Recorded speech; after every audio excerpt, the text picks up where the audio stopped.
Assalamualaikum warahmatullahi wabarakatuh. Perkenalkan, nama saya Muhammad Kurnia Agusta dari kelompok Code Igniter.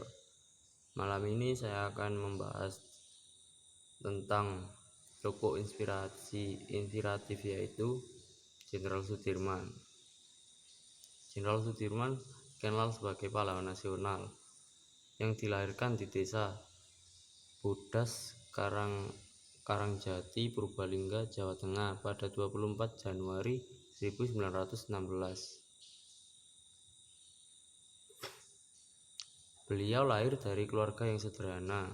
Ayahnya berprofesi sebagai seorang buruh di pabrik gula Kalibagor, Banyumas, sedangkan ibunya adalah seorang keturunan Wedana, Rembang. Jenderal Sudirman memulai pendidikannya di sekolah taman siswa. Kemudian beliau melanjutkan pendidikannya ke sekolah menengah di Wirotomo Muhammadiyah Solo atau sekolah guru. Namun tidak sampai tamat.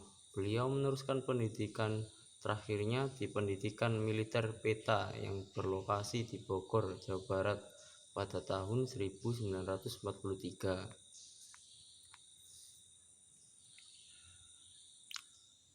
Sudirman mengawali karirnya dengan menjadi seorang guru di HIS Muhammadiyah Cilacap. Beliau dikenal sebagai guru yang sangat adil dan juga sangat sabar dalam mendidik siswa, dengan cara mengajar yang humoris sehingga pembelajaran tidak terkesan membosankan. Para siswa pun dapat mengikuti pembelajaran yang disampaikan oleh beliau dengan mudah.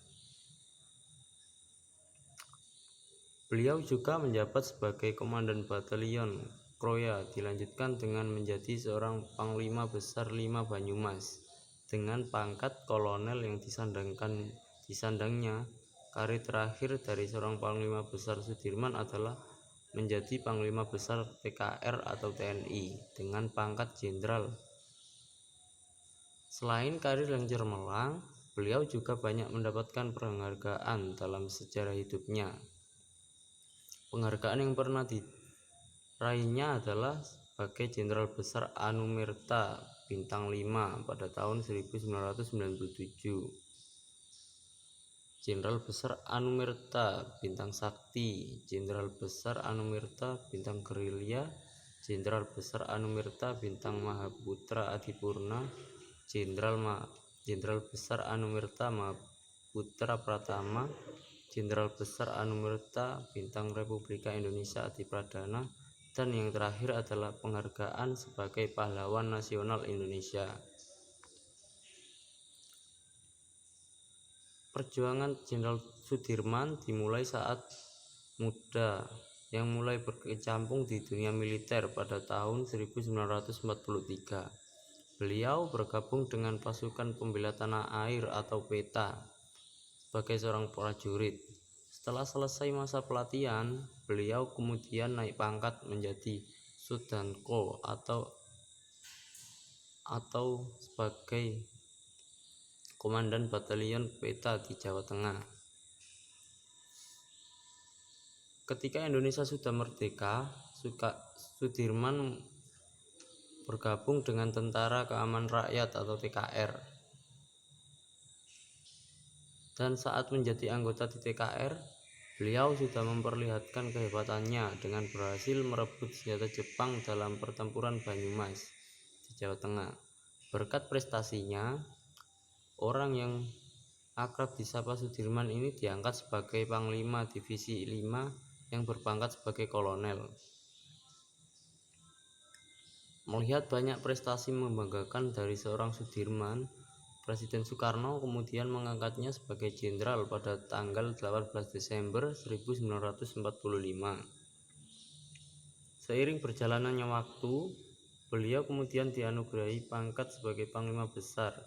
Tempat pengkhidmatannya tersebut di Gedung Agung Yogyakarta, bertepatan pada tanggal 28 Juni 1949.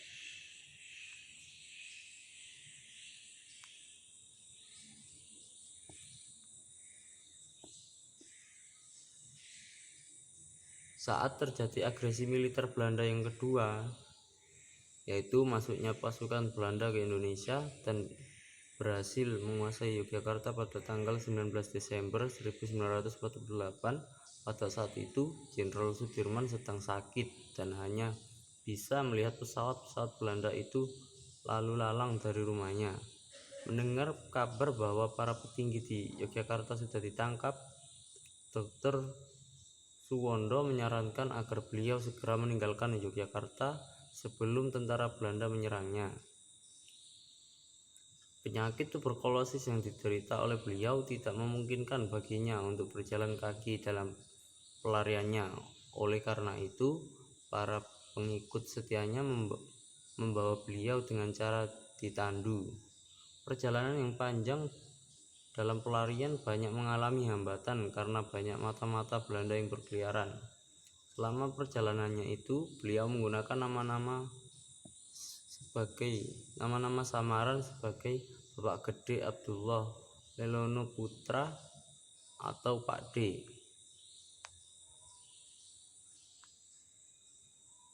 Ketika beliau kembali ke Yogyakarta dan bertemu Presiden Soekarno dan Wakil Presiden Muhammad Hatta, dalam kesempatan itu beliau mengatakan hal yang sangat penting dan mengejutkan, yaitu bahwasannya bangsa Indonesia tidak boleh lagi berada dalam kekuasaan penjajah. Indonesia harus berdaulat dengan kekuatan rakyat. Oleh karena itu, Indonesia haruslah merdeka sepenuhnya dari penjajah bangsa asing. Seperti yang telah kita ketahui,